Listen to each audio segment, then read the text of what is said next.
Allah memberikan kita lidah, tunggu-tunggu sekalian. Maka ayo sama-sama kita lihat lidah kita hari ini.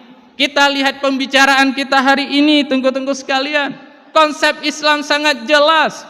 Yang pertama, jangan ceritakan sesuatu yang tidak bermanfaat. Tunggu.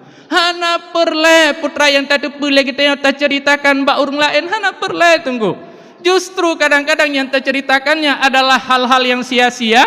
Bahkan kadang-kadang dah cerita lagi katanya, yang ada adalah dampak buruk, efek buruk bagi si pencerita tersebut ataupun bagi orang yang mendengar cerita katanya. Tunggu. Maka lidah katanya jangan pergunakan untuk menceritakan sesuatu yang tidak bermanfaat. Tunggu sekalian.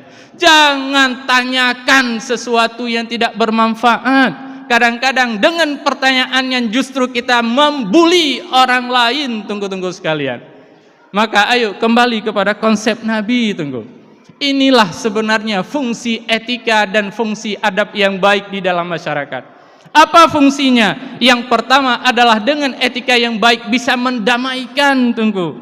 Kenapa? Karena di situ tidak ada hati yang tersakiti. Pakan orangnya tidak nyaman, pakan orangnya tidak damai karena banyak hati-hati masyarakat yang tersakiti. Kadang-kadang lewat lidah getanya. Tunggu sekalian. Kemudian yang kedua, fungsi daripada etika yang baik adalah bisa menyatukan.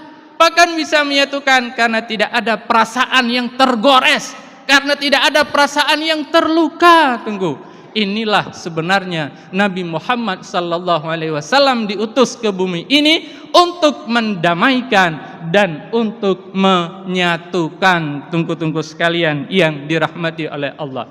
Sehingga konsep Nabi yang kedua, Nabi tawarkan kepada kita adalah man kana yu'minu billah wal yaumil akhir falyakul khairan aw liyasmut. Siapa orang yang beriman dengan Allah, siapa orang yang beriman dengan hari akhirat, falyakul khairan, katakan yang baik atau diam. Tunggu sekalian.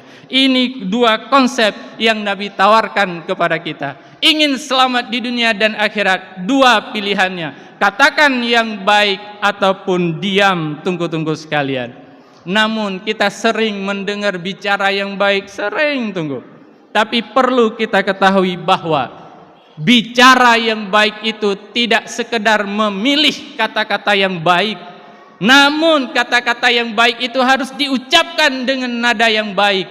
Dan yang paling penting adalah kata dan nada yang baik itu keluar dari hati yang baik.